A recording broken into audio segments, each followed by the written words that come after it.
तो हम लोग देख रहे थे एफआईआर के बारे में, जिसमें कि देखे थे एफआईआर में क्या क्या कंटेंट होना चाहिए, वो सब देखे थे।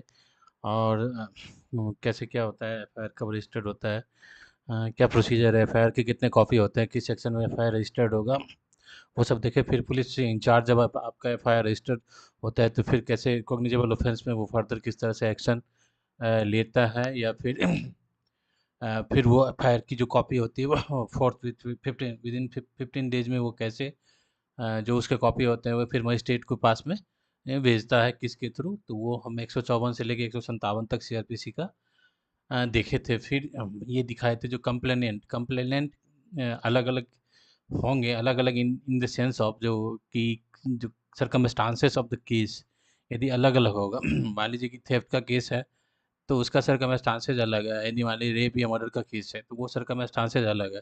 तो उस कंडीशन में मतलब एफआईआर कैसे रजिस्टर्ड हो सकता है यदि जो विक्टिम्स है वो आने के लिए आने लायक नहीं है, मतलब उस कंडीशन में नहीं है कि वो पुलिस स्टेशन पहुंच सकता है, तो उस कंडीशंस में क्या हो सकता है, ये चीज़ देखे थे। तो हम आज उससे आगे देखेंगे, यदि आपका इस मेथड से आपका एफआईआर 154 में जाके आपका एफआईआर यदि पुलिस स्टेशन में पुलिस इंचार्ज आपका एफआईआर रजिस्टर नहीं करता है, तब आपके पास में क्या क्या ऑप्शंस हो जाते हैं, और वो सारे ऑप्शंस को देखेंगे। यदि पुलिस नहीं एफआईआर रजिस्टर करता है तब आप कहाँ एफआईआर रजिस्टर करवा सकते हैं, या अपना जो भी ग्रीवांसेज है उसको एड्रेस करवा सकते हैं, तभी तो जस्टिस डिलीवर होगा। तो उसके बारे में देखेंगे। दूसरा एक केस आज मैं देख रहा था, तो एक आया है मतलब सुप्रीम कोर्ट का ही ऑर्डर है, उसमें एक इंद्रानी मौलिक वर्सेस सुरेंद्र मौलिक करके केस है, मतलब ऑर्डर है सुप्रीम कोर्ट का। उसमें ऑर्डर ये है कि उस सुप्रीम कोर्ट में एक एसएलपी के थ्रू आया था, स्पेशल लीव पिटीशन के थ्रू आया था, जो एक हाई कोर्ट का जो कोलकाता हाई कोर्ट का जो जजमेंट था, छब्बीस सांची भट्टाचार्य वहाँ के जज थे कोलकाता हाई कोर्ट के, उन्होंने जो जजमेंट दिया था उसके अगेंस्ट आया था। लेकिन तो उसमें केस में ये था, हम मैं पहले इस केस को बता देता हूँ। उस केस में ये था कि मान लीजिए कि दो भाई हैं, ठीक। सो आई एम जस्ट मतलब मैं तो आपको थोड़ा सा मैप से थोड़ा सा दिख मतलब ये ड्रॉ करके दिखा देता हूँ। तो देखिए, मतलब इस केस में ये था, इंद्रानी इंद्रानी मौलिक मौलिक वर्सेस सुरेंद्र मौलिक। ये केस है, केस नंबर, ठीक। इसमें ये था कि मान लीजिए कि एक जॉइंट प्रॉपर्टी चाहिए, घर है, ठीक। ड्वेलिंग हाउस है, ठीक। एक घर है, ये दोनों भाई का घर है, दो भाई का घर है, ठीक। तो इसमें एक भाई ने क्या किया, सीसीटीवी इंस्टॉल करवाया। तो दूसरे भाई ने इसके अगेंस्ट जाके कंप्लेन की, इसके अगेंस्ट वो आ गया मतलब कंप्लेन करने, और वो कहा कि भाई ये सीसीटीवी आप हटाओ, सीसीटीवी हटाओ, ठीक। क्यों हटाओ? तो इसमें इनका इसका ग्राउंड था जो भाई it is violation of our privacy, ठीक। जब प्राइवेसी आता है तो प्राइवेसी का राइट्स जो आ जाता है वो किस में आता है, right to life and dignity में आता है, राइट टू लाइफ डिग्निटी में, ठीक।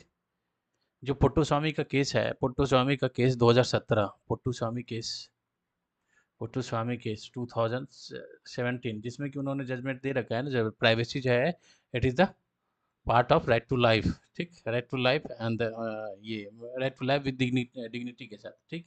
तो इन्होंने इस ग्राउंड पे ये दिया था, जब भाई ये जो भाई है, क्योंकि ये जॉइंट प्रॉपर्टी है, ठीक। जॉइंट प्रॉपर्टी है, ठीक, प्रॉपर्टी है। और एक भाई के सीसीटीवी इंस्टॉल करने से क्या होता है कि दूसरे भाई का राइट वायलेट होता है, समझ गए। तो जो सुप्रीम कोर्ट का ये था, तो हाई कोर्ट ने जो जजमेंट दिया, जो भाई जिसने सीसीटीवी इंस्टॉल किया था उसको बोला कि नहीं भाई तुम हटाओ सीसीटीवी, क्योंकि तुम्हारे सीसीटीवी इंस्टॉलेशन से क्या होता है कि उसकी प्राइवेसी का वायलेशन होता है, प्राइवेसी का वायलेशन फर्स्ट। उसके बाद सेकंड क्या है, प्राइवेसी का वायलेशन होगा तो राइट टू लाइफ हैम्पर होता है, ठीक। ठीक।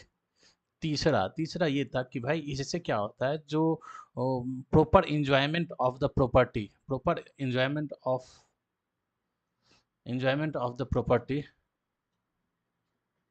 प्रॉपर्टी ये भी वायलेट होता है। तो ये तीन ग्राउंड पे है कि तुम ये हटा दो, कि ये सीसीटीवी हटाओ। तो उसने क्या किया जो पहले उसने इसके अगेंस्ट एसएलपी लेके सुप्रीम कोर्ट आ गया, तो सुप्रीम कोर्ट ने भी हाई कोर्ट का जो जजमेंट था उसको सही ठहराया, बोला कि नहीं वो सही कह रहा है, जो आपके सीसीटीवी इंस्टॉलेशन से क्या होगा, यदि दूसरों को राइट हैम्पर होता है, ठीक है कि आपका ये राइट्स है, right to installation of CCTV है, right to preserve your property, it is also right, ठीक है, ये सही है कि आप अपने प्रॉपर्टी को प्रिजर्व कर सकते हैं, आपको प्रोटेक्ट कर सकते हैं, इसके लिए सही है। लेकिन जब अपना प्रॉपर्टी को प्रोटेक्ट करने के लिए, जबकि वो भी प्रॉपर्टी दो भाई का है, ठीक, उसको प्रोटेक्ट करने के लिए आपके प्रोटेक्शंस अपने को प्रोटेक्ट करने से दूसरों का राइट वायलेट होता है। अब वो भी राइट कोई छोटा मोटा राइट नहीं है, राइट टू लाइफ में आ जाता है ना, अगर प्राइवेसी वायलेट होता है तो वो राइट टू लाइफ में आ जाता है। दूसरा क्या, जो उसका प्रॉपर्टी का राइट्स होता है, जो प्रॉपर्टी का मतलब क्या होता है कि भाई ऑनरशिप मतलब क्या होता है, जो आप यदि प्रॉपर्टी का ऑनर है, इसका मतलब क्या हो गया कि आप उस प्रॉपर्टी को प्रॉपर्ली इंजॉय कर सकते हैं, उसमें किसी भी तरह का रेस्ट्रिक्शंस नहीं आ सकता है, ठीक, किसी भी तरीके से। लेकिन आप जब सीसीटीवी इंस्टॉल कर देते हो तो उससे मान लीजिए इसका राइट वायलेट होता है, तो इसीलिए आप सीसीटीवी हटा लो। तो दिस इज द केस, समझ गए? तो ये एक छोटा सा केस था। अब हम आते हैं इसमें एफआईआर में, ठीक। तो एफआईआर में जो हम देख रहे थे, तो अल्टरनेटिव रेमेडीज क्या होता है, यदि आपका एफआईआर 154 फर्स्ट में रजिस्टर नहीं होता है, तब आप क्या कर सकते हैं।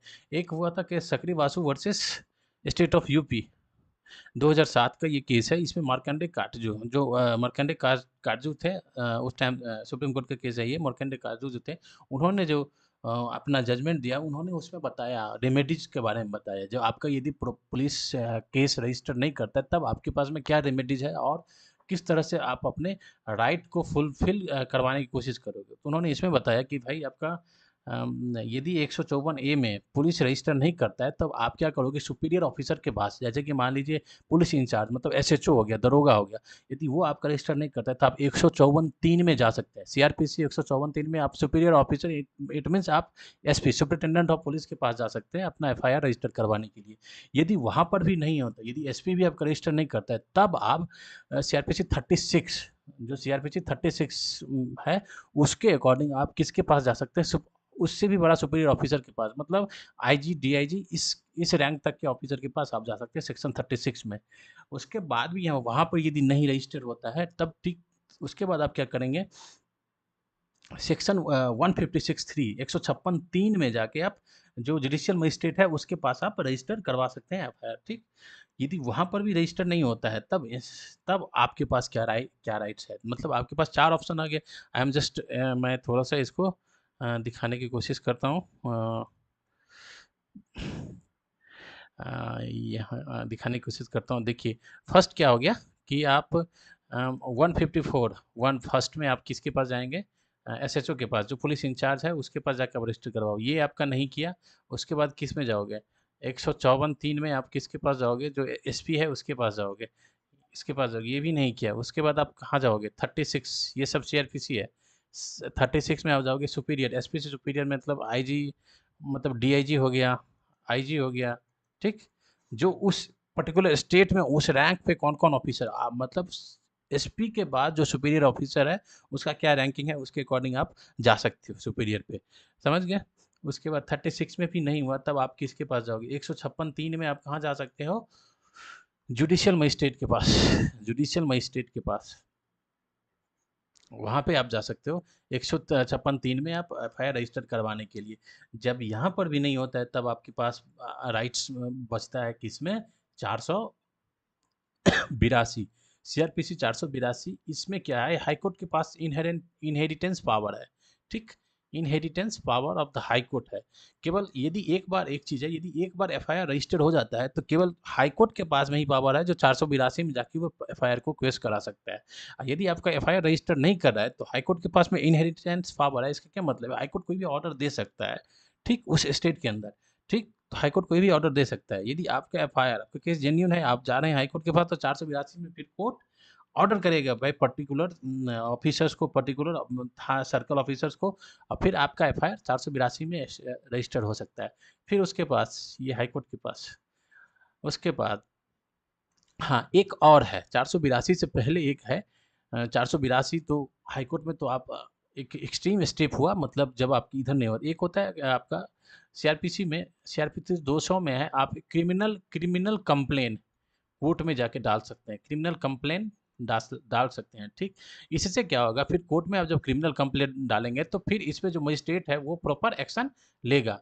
मजिस्ट्रेट जब एक्शन लेगा तो या तो वो क्या करेगा, इंक्वायरी और इन्वेस्टिगेशन करवा सकता है, प्रिलिमिनरी इंक्वायरी करवा सकता है या इन्वेस्टिगेशन करवा सकता है, ठीक। नहीं तो यदि मजिस्ट्रेट के ऊपर में फैसला लगेगा नहीं इट इज़ अ जेन्यून, तो इन डायरेक्ट क्या कर सकता है फिर, उसके बाद मजिस्ट्रेट सीधा 156(3) में, 156(3) में डायरेक्ट ऑर्डर कर सकता है किसको, पुलिस को, जो भाई पहले तुम एफआईआर रजिस्टर करो।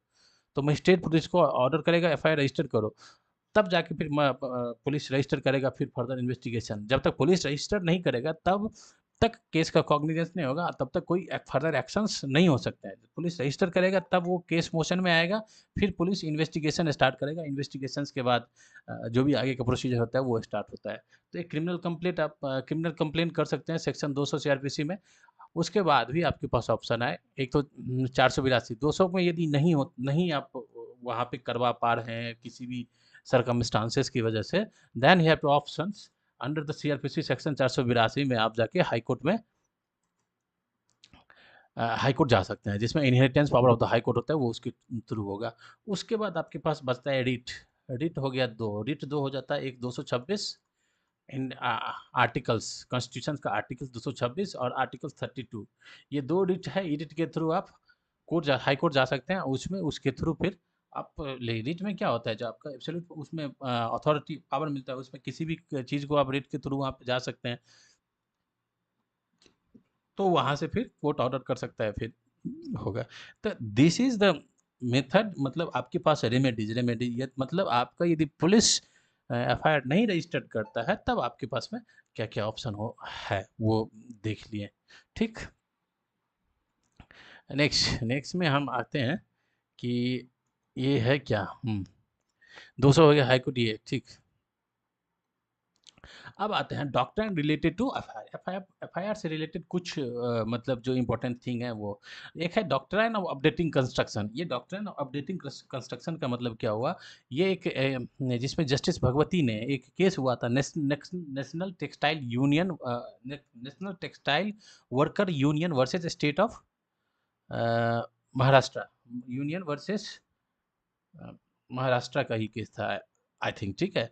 तो इसमें जस्टिस भगवती ने कहा था कि भाई जिस तरह से मतलब Ramakrishnan law law not always in state positions, हाँ, उन्होंने भगवती ने कहा था कि भाई जो लॉ लॉ जो है वो according to the evolutions of the state, मतलब सोसाइटी सोसाइटी जिस तरह से इवॉल्व कर रहा है, जिस तरह से सोसाइटी अपडेट हो रहा है अपने अकॉर्डिंग, उसी तरीके से लॉ को भी अपडेट करना पड़ेगा। तो उनका मेन ये कहना था कि जब भाई जो updating construction the in charge of the according to demand of society, जैसे कि मान लीजिए electronics mode of information conveying, electronics mode of information conveying आया ना, मतलब इन्फॉर्मेशन को आप किसी इलेक्ट्रॉनिक मोड में कहीं से कहीं भेज सकते हैं, जैसे कि आप एसएमएस व्हाट्सएप के थ्रू कर सकते हैं, ईमेल के थ्रू कर सकते हैं, और मतलब कि कह सकते हैं, मान लीजिए फैक्स के थ्रू कर सकते हैं।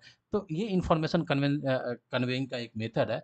तो इसके थ्रू भी आप कोई भी इंफॉर्मेशंस, जैसे कि मान लीजिए जिसमें आपको मैंने 154 में मतलब ये बताया, जो 157 में जाके 157 में ये कहा गया है कि जो पुलिस इंचार्ज है वो जो एफआईआर रजिस्टर करेगा, वो 156 में उसके पास पावर है कि वो किसको भेजेगा, अपने सुपीरियर ऑफिसर को भेजेगा, और फिर सुपीरियर ऑफिसर फिर जाके वहाँ पे मजिस्ट्रेट के पास भेजेगा। सुपीरियर ऑफिसर मतलब एसपी को भेजेगा, जो मजिस्ट्रेट के पास में आपको एफआईआर कॉपी सबमिट करनी पड़ती है, देनी पड़ती है वो।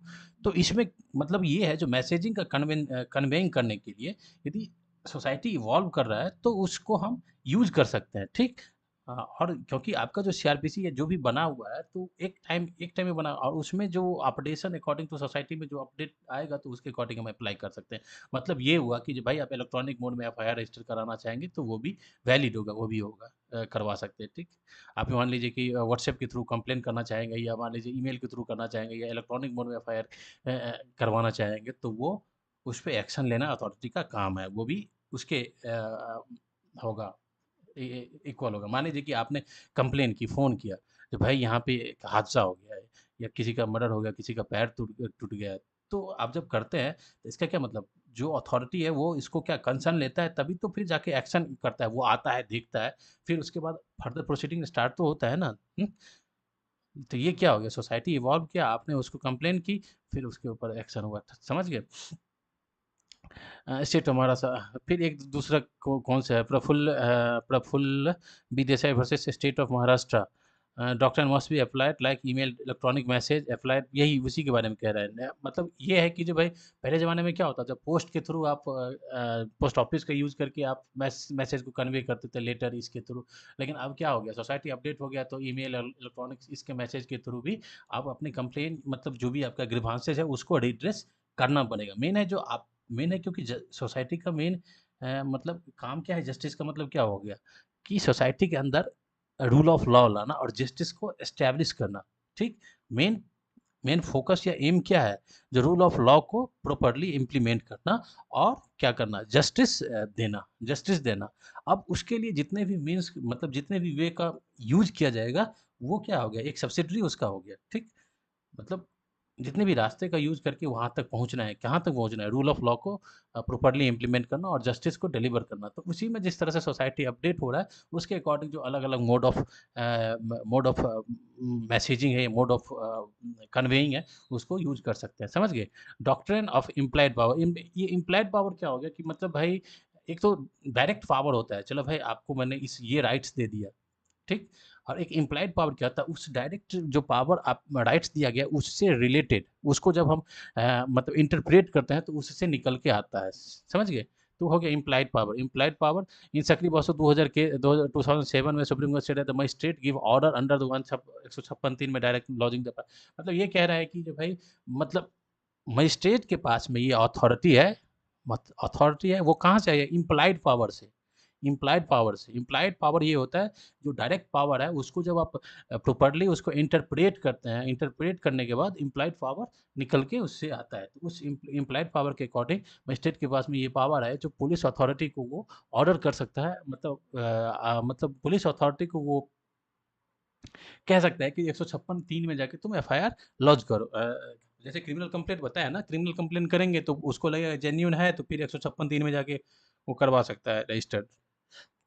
अब देखिए ये बहुत ज़रूरी है, doctrine of sameness. Doctrine of sameness मतलब क्या हो गया कि जो भाई एक ही केस का, मतलब कोई अकरेंस एक है तो उसका 2 एफआईआर नहीं हो सकते हैं, अलग-अलग 2 एफआईआर नहीं हो सकते हैं, समझ गए? मान लीजिए किसी को आपने हिट किया, ठीक? हिट की मतलब पहले पहले चोरी की, उसके बाद उसको हिट किया, तो ये क्या हो गया? मान ली चोर चोरी करने के लिए गया तो पहले उसने थेफ्ट की, और उसके बाद क्या किया, उसने हिट किया तो उसपे पैर तोड़ दिए। तो ये जो अकरेंस तो एक ही है ना, लेकिन इसका ट्रांज़ैक्शन है 2, ये ट्रांज़ैक्शन तो एक ही हो गया, एक हुँ, ट्रांज़ैक्शन तो एक ही हो गया। तो इसमें आप 2 एफआईआर कराने की ज़रूरत नहीं है। देखिए, मैं इसको थोड़ा-सा क्लियर करने की कोशिश करूँगा। ये हो गया घर है, ठीक है? यहाँ पे थे, ये चोर गया यहाँ पे, यहाँ से क्या किया, थेफ्ट, चोरी की कोई, और चोरी करके ये आ रहा था। इस आने में इसके रास्ते में क्या हो गया कि इसने जो जो मालिक था घर का, उसने यहाँ पे इसको देख लिया, तो इस दोनों के बीच हाथापाई हुआ, इस चोर ने इसको पीटा, समझ गए? तो ये पूरा जो है चेन ऑफ एक्शन, ये चेन ऑफ जो अकरेंस है, चेन ऑफ अकरेंस, 1 अकरेंस यहाँ हो गया, ठीक? और सेकंड अकरेंस यहाँ हो गया, 2 अकरेंस हुआ। सेकंड अकरेंस यहाँ हो गया, 2 अकरेंस हो गया।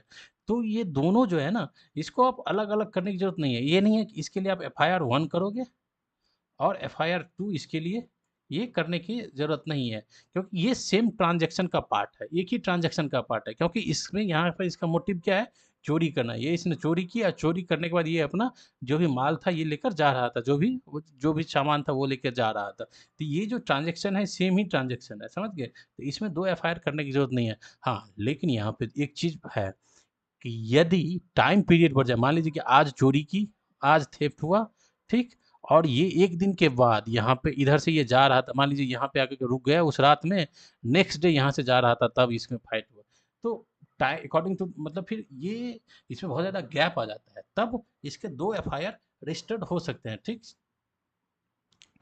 तो मोटा-मोटी आप इतना ही, इतने टेक्निकैलिटी पे जाने की ज़रूरत नहीं है, लेकिन सीधा-साफ समझिए कि 2 एफआईआर एक एक अक्रेंस का 2 एफआईआर नहीं हो सकता है। फिर उसके बाद एक दूसरा चीज़ आता है कि भाई हर एक कंडीशन में ये अप्लाई नहीं होता है। ये हो गया एक जनरल रूल हो गया कि जो एक ही अक्रेंस के लिए 2 एफआईआर नहीं हो सकता है। एक ही उसमें नहीं हो सकता है।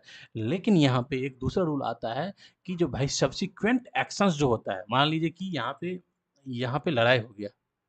आई एम जस्ट यहाँ पे एक पड़ोसी यहाँ पे है, दूसरा पड़ोसी यहाँ पे है। दोनों के बीच में ये रास्ता को लेकर लड़ाई हो गया, ठीक? लड़ाई हो गया, समझ गए? अभी लड़ाई होने के बाद फर्स्ट में लड़ाई मतलब क्या है? इसमें गाली-गलौज हो गया, चलो ठीक है, गाली-गलौज हुआ। उसके बाद तो इसमें क्या हो गया ना, एक एफआईआर करवाने की ये जो है एफआईआर करवाने गया। लेकिन उसके बाद क्या होता है कि इसके बाद क्या होता है कि शाम में ये जो है शाम में इवनिंग में मान लीजिए इवनिंग में ये जाके इसके घर में हाथ पैर तोड़ देता है किसी का, सर्वर फाड़ देता है, ठीक? ठीक, सर्वर फाड़ देता है। तो ये क्या हो गया? ये हो गया फर्स्ट अकरेंस, इसमें एफआईआर फर्स्ट हो गया, समझ गए? एफआईआर फर्स्ट हो गया। तो इस कंडीशन में दूसरा एफआईआर रजिस्टर हो सकता है, क्योंकि जो सब्सिक्वेंट एक्शन है उसमें जो डिग्री ऑफ वायलेशंस है, जो डिग्री ऑफ क्राइम है, वो बहुत ज़्यादा है। क्योंकि इसमें क्या किया, इसने सर फाड़ दिया, हाथ पैर तोड़ दिया, ठीक? तो ये क्या हो गया, directly injury to the body, body injury किया है वहाँ पे, समझ गए? तो इस कंडीशन में सब्सिक्वेंट एफआईआर हो सकता है। इन जनरली एक केस के लिए 2 एफआईआर नहीं हो सकता है, लेकिन डिपेंड करता है कि जो सब्सिक्वेंट एक्शन है वो किस तरह का है, उसका डिग्री किस तरह का है। या दूसरा, यदि जो सब्सिक्वेंट एक्शन है वो एक ही ट्रांजैक्शन का पार्ट है कि अदर ट्रांजैक्शन का पार्ट है, ठीक है? यदि एक ही ट्रांजैक्शन का पार्ट है तब उसमें जनरली एफआईआर सेकंड नहीं हो सकता है। लेकिन अदर ट्रांजैक्शन का पार्ट है और उसमें जो सेकंड सब्सिक्वेंट एक्शन हुआ है उसका ग्रेविटी बहुत ज़्यादा है, तो उस कंडीशन में सेकंड एफआईआर लॉन्च हो सकता है, ठीक? ये हो गया डॉक्ट्रिन ऑफ सेमनेस में पढ़ रहे हैं। लेकिन एक तीसरा चीज़ और हम डॉक्ट्रिन ऑफ सेमनेस में पढ़ा रहे हैं कि मतलब बता रहे हैं, I am just talking about the मतलब इसके बताने के बारे में बता रहा हूँ कि भाई जैसे कि मान लीजिए दो दो आदमी है, ठीक? तो डॉक्ट्रिन ऑफ सेमनेस यहाँ पे अप्लाई नहीं होगा। जो काउंटर एफआईआर होता है ना, जो काउंटर एफआईआर होता है उसमें डॉक्ट्रिन ऑफ सेमनेस अप्लाई नहीं होगा। मतलब क्या हो गया, ये दो आदमी है, एक ये हो गया, एक ये हो गया, ठीक? इसने इस पे एफआईआर कर दिया, जो भाई मुझे इसने थप्पड़ मारा है बहुत तेज, ठीक है? थप्पड़ ओपड़ मारा है, मतलब मारपीट किया है मेरे साथ, ठीक? तो इसने इसके ऊपर भी एफआईआर कर दिया, जो मुझे इसने मैं जब जा रहा था तो मेरा गाड़ी छीनने की कोशिश की, ठीक? ये थेफ्ट लगे तो ये क्या हो गया, सब्सिक्वेंट एफआईआर हो गया। तो ये डॉक्टर ऑफ सेमनेस के अंदर नहीं जाएगा, समझ गए? तो इससे रिलेटेड वेरी तो ये देख लिए, समझ गए? Second incidents the degree of crime so high the second FIR registered हो जाएगा। जो पर अब देखिए, जो ये सेकेंड एफआईआर क्यों नहीं रजिस्टर करवाने के पीछे क्या रीजन है? मतलब है जो भाई कोई एक क्राइम किया है तो उसको एक क्राइम के लिए एक ही बार सजा मिलना चाहिए, उसको डबल सजा नहीं मिलना चाहिए। क्योंकि एक ही क्राइम के लिए यदि डबल सजा होगा तो वो वायलेशन ऑफ आर्टिकल्स 20, जो कॉन्स्टिट्यूशन के अंदर जो आर्टिकल्स 20 है उसको वायलेशन होगा, इसीलिए डबल नहीं हो सकता। सेकंड चीज़ ये है कि भाई एक ही क्राइम का यदि 2 बार 3 बार एफआईआर करवाओगे तो एक तो सबसे पहले क्या है, जुडिशरी के ऊपर लोड बढ़ेगा। दूसरा क्या है, पुलिस जो इंचार्ज है, जो इन्वेस्टिगेशंस होगा, मतलब जो फर्दर मतलब इन्वेस्टिगेशंस होगा, इस सब में क्या हो सकता है, मिसयूज ऑफ पावर होगा वहाँ पे जाके। यदि पुलिस को बहुत ज़्यादा इन्वेस्टिगेशन के लिए हम एक एक केस के लिए 3 इन्वेस्टिगेशन करवाओगे, वहाँ पे 3 एफआईआर करवाओगे तो बहुत ज़्यादा मिसयूज ऑफ पावर होगा। मिसयूज ऑफ पावर होगा, पुलिस वहाँ पे कर सकता है।